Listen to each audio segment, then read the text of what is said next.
Yeah, so I'm here to share information. We have two main projects going on, the future land use map and the housing strategy. I'll focus mostly on the future land use map for this, but what that is it's a visual representation of the county's growth policy, which was completed in 2021. So if you're all familiar with the growth policy, it's a document that had a whole bunch of outreach done to inform it to get to that point. And it has a series of different policies laid out in text. And so the future land use map is the next step to essentially take those written policies and transform them spatially so we can use it as a compass to make land use decisions. The future land use map and housing strategy projects began about a year ago, and we had an early round of outreach in February and March. So we've spent a lot of time this summer sort of doing some follow-up meetings and distilling all the information we received in using that to directly inform decisions.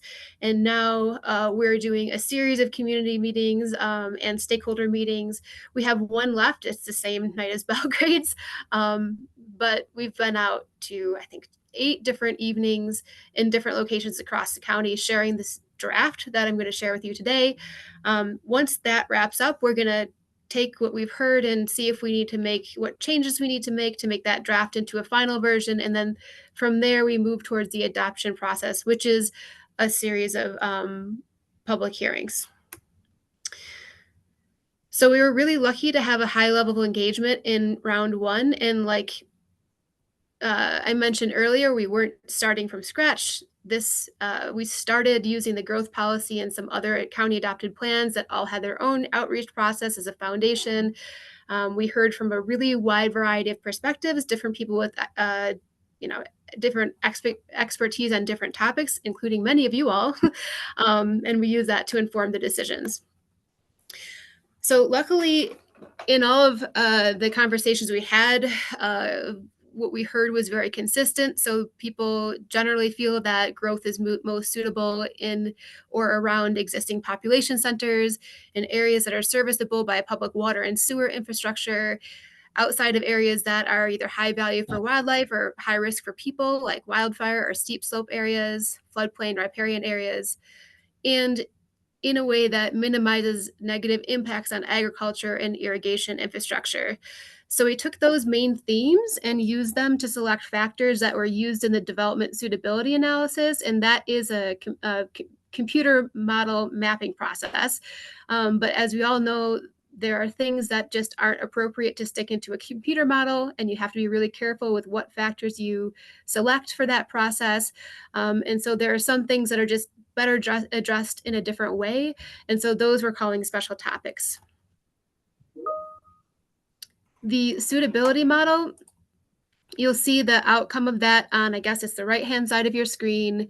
And the table here shows the factors. So we took those main themes that we heard over and over again and found data to match them. So we selected essentially proximity to existing community cores, whether unincorporated or municipal. We considered the water and sewer planning area or the water and sewer district service areas, wildlife resource value, wildfire risk, and slope.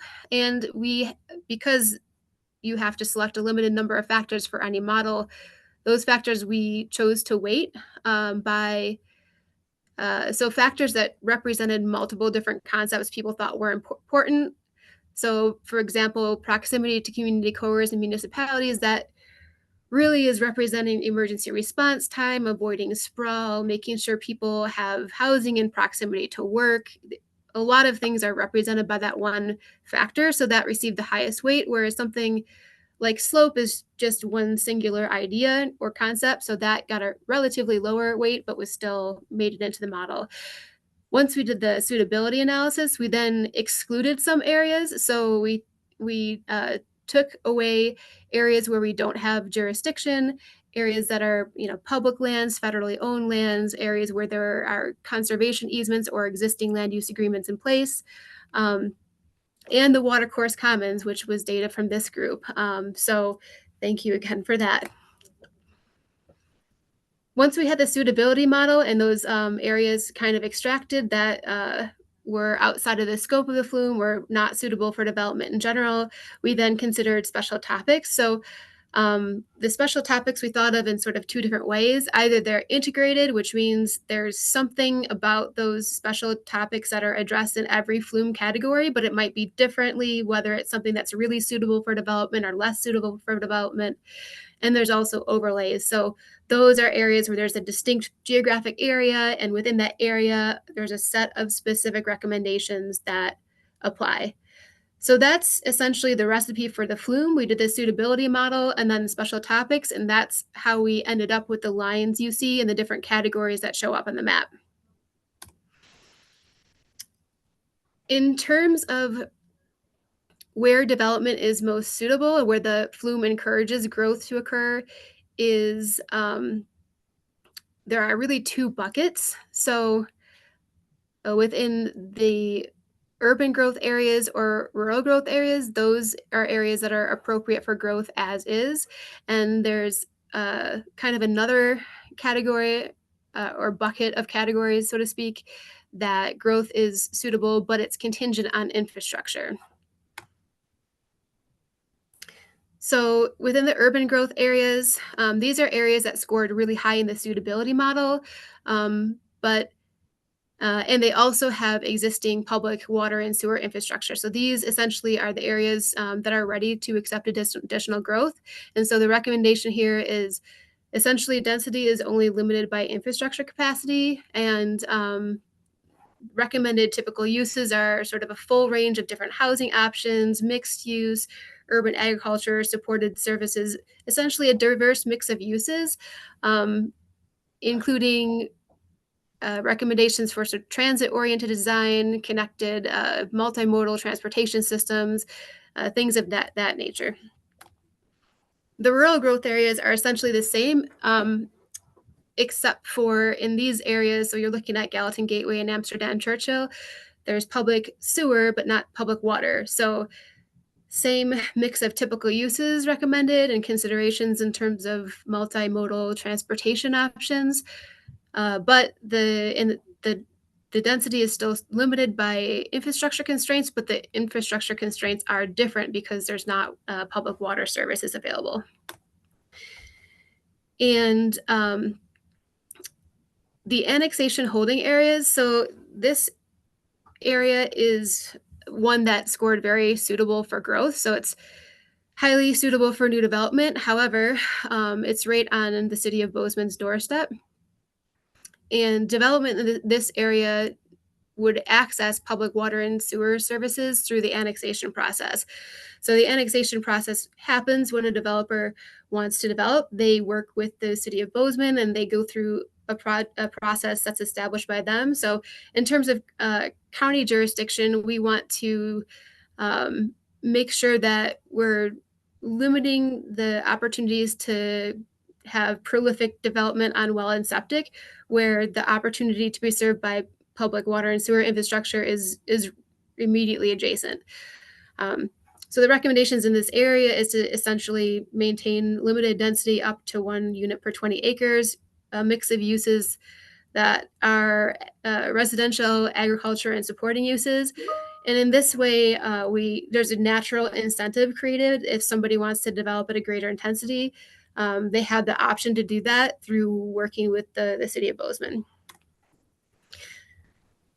Public infrastructure holding areas are very similar, except for that if somebody wanted to develop here, they would access public water and sewer services through connecting to the Four Corners Water Sewer District. So in this case, that would happen under county jurisdiction. So we want to be thinking about doing a similar thing as in the annexation holding areas, where we want to limit the proliferation of individual well and septic in areas that are proximate to services by creating sort of natural incentives. So if within these areas, we're recommending keeping the existing lot configurations as is. So somebody could build a house in an existing lot, but not, go for a subdivision that increases density. However, they have the option if they want to either provide a public or community water and sewer system. There'd be sort of a mid-tier density option, and then in that case, they would be treated as a rural growth area. In if they were to connect to the public water and sewer district, they would be treated just as an urban growth area. So in this way, we're encouraging connection to water and sewer infrastructure. You get you have more options in terms of uses and density if you're connecting to the public system. Um, but there's sort of a middle tier option that is somewhat more regulated than individual well and septic and easier to connect as infrastructure expands over time. We have other flume categories that represent areas that are moderately suitable or less suitable for growth. So I'm going to go into a little bit of what those are. So the managed growth areas scored moderately suitable for development. And these are areas that they could be within a water or sewer planning area, but they're pretty far away from where there's existing infrastructure. So, so they're not likely to be serviceable within the planning horizon of the future land use map. And I probably should have mentioned this at the beginning. The future land use map is, it acts as a compass for decision making, and we know that we only have the best data available at any point in time, and conditions do change. So we're working on a section that really clarifies how this will adapt to new data, but it is absolutely expected that this is a map and a plan that will be amended proactively as new information becomes available, as infrastructure expands. So in these managed growth areas, there's kind of a moderate tier of density up to one dwelling unit per 40 acres recommended. However, that kind of by default means that if somebody wants to develop, there's going to be a lot of extra space that's reserved, that's not built on. So the goal here is to make sure that we're thinking carefully about how that not developed space is laid out and utilized. So there's some optional incentives. So, if somebody chose to develop, they could go through the planned unit development or utilize cluster provisions that would allow some additional density, maybe up to one dwelling unit per 20 acres, if they were to provide some public benefits. And there's a list in the document. So some examples of something that would allow for that additional incentive could be working towards utilizing existing resources like our great agricultural soils to provide for local food systems, making use of contiguous open space, focusing on trail connectivity, providing a public water and sewer system or a community water and sewer system, making use of or reserving space for groundwater recharge, and other practices. And within the open and working lands, so outside of the sort of protected areas and public lands, this is one of the largest flume categories across the county. And these areas have significant constraints in terms of they don't have access to public infrastructure. There might be moderate to high fire risk. There might be high wildlife values. So in these areas, there's kind of a recommendation for a lower density and some flexibility in uses, but essentially less intense types of development. So the recommended density could be anywhere between one dwelling unit per 160 acres to one per 40. And the range of uses is pretty flexible because you're not close to population centers, but really focused on mitigating impacts. So this could include agriculture, supporting uses, some limited residential because you need people to be able to live near where they work if they're working in agriculture, making sure any sort of industrial operations are appropriately sited and mitigated, and open lands. And then what really is the vast majority of the county is public, protected, and constrained areas. So this includes conservation easements, federal and state properties, the watercourse commons, and slopes over 25%. And this is the really um, light gray to white area covering most of the map. I do want to point out, I think Holly mentioned the planning jurisdictions for the municipalities. So there's another color here that's kind of a darker gray. You'll see surrounding like Belgrade and Manhattan, they have a planning jurisdiction that extends outside of their boundaries, and those are grayed out in the county's future land use map because in those cases, the planning jurisdictions of those municipalities make decisions within those areas. I mentioned the special topics. So within the future land use map, there's a written document, and I'll show sort of what this looks like and how to engage with it on the web page. But the special topics in that document are addressed in these tables that you see. So the integrated topics include agriculture, housing, accessibility, water quality and quantity. Water quality and quantity is kind of baked into every single way we address anything across the flume. So as you saw, it's incorporated in the selection of criteria for the suitability model. It has a little section on here with a table, and these tables show a list of recommendations kind of vertically, and then across the top, you'll see the future land use map categories and where each of these recommendations apply.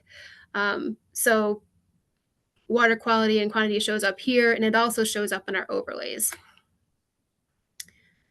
So we have many overlays. If you turn it on in the online version of the story map, it can get kind of crazy, but the map does allow you to toggle those layers on and off so you can see them individually. And I have a couple overlays that we'll look at more closely, but essentially there's two main types. One is like a traditional overlay that has a specific shape, and there are specific recommendations that are tied to that shape that could become part of future regulatory updates. And then there's these informative layers, and those are used in a series of nuanced ways that are described in detail in a document. Many of these are tied to that sort of potential provision of public benefits that's mentioned in the managed growth areas. So this flags where certain opportunities like groundwater recharge or utilization of agricultural soils might even be a physical possibility. So we could guide folks to make good decisions about land use when they develop. So the wildlife overlays, these were provided in working with Fish, Wildlife, and Parks. We have two. One is an area, an overlay that shows where wildlife-friendly fencing is recommended.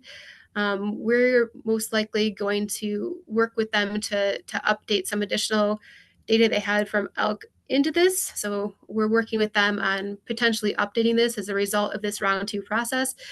The bear conflict mitigation shows areas where measures to sort of reduce availability of attractants for bears are necessary to reduce bear conflict. So groundwater nitrate overlay, this is another one from this group. Thank you, Adam, and everyone who worked on this. We really wanted to consider how we could, I guess, as I mentioned, we prioritize water and sewer service area and provision of different levels of shared or public services throughout. But we were initially curious if we could use some concept of septic risk to determine how we set our density ranges. And we had a lot of discussions with a lot of different people about different potential data sources. And this is what we landed on as the best thing we could sort of defensively include at this point. So these are areas within the Gallatin Valley Aquifer where it's reasonable to expect elevated of groundwater nitrate levels. And this overlay is used to firstly sort of start this conversation with people who want to build or develop their land to flag that this is an issue.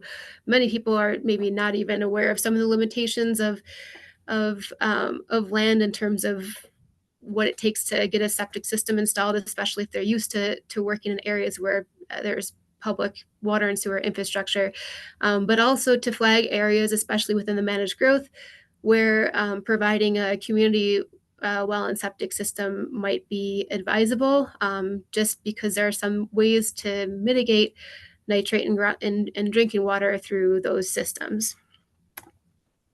And then the groundwater recharge overlay, similarly, this is something that's used in the managed growth areas to encourage people to reserve space or maybe identify areas where if an area is needed for mitigation for groundwater withdrawals, these are the areas where somebody might want to approach the property owner and have that conversation.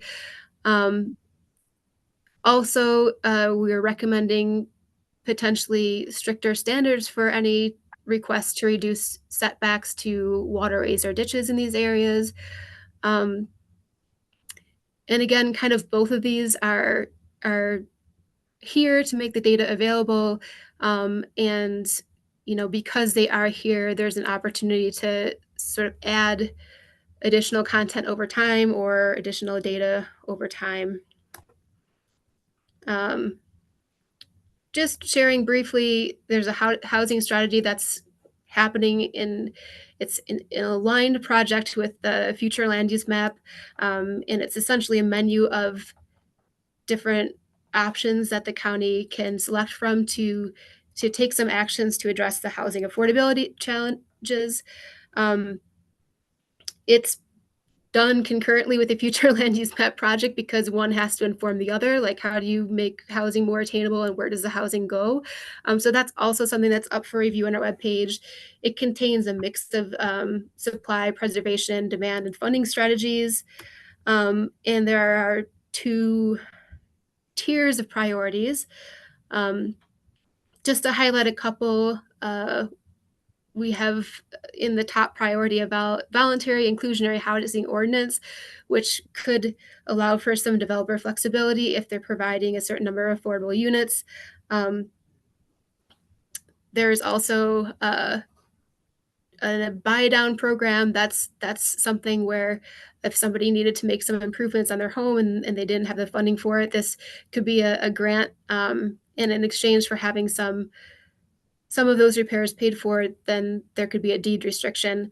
So that's a really dense document in and of itself, just to flag that that's available. And we have all of these informations posted in detail on the webpage. Just to walk you through a little bit, the screenshot you see is the Envision Gallatin.com webpage, and you can see 3 things posted for review, and then also a link to a survey. So we have the draft future land use map, which is a story map, and that shows sort of the process of creating it, and also exactly where each categories are. And the Flume category descriptions, that is the written document where you'll find the meat of exactly the methods for how each category and overlay was created, the specific recommendations, the data sources, and then the housing strategy is also there. This survey is open through September 30th, so you take the survey right there. Of course, we can always take feedback through email, phone calls, conversations like this. We like to direct folks to the survey because it helps us summarize things in a centralized location. And, and this is just a view of the story map and the Flume category description document. So I'm going to stop sharing and open this up for question and discussion.